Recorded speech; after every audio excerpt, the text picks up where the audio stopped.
គ្មានអ្នកណាយកអារម្មណ៍ខ្ញុំពេលនេះទេខ្ញុំចង់រស់នៅបែបមានសេរីភាពមានដីនៅចកា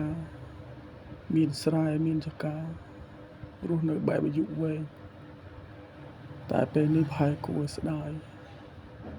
ហើយយើងមកធ្វើការគេចោលស្រុកចោលស្រែ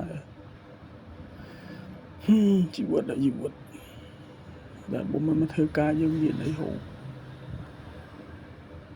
មើលព្រៃព្រឹក្សាស្រែស្រូវស្រះរស់នៅបែបហ្នឹងប្រហែលល្អជាងមើលទៅតែបានត្រឹមតែគិតទេបាក់និយាយណាជីវិតបែបនេះល្អ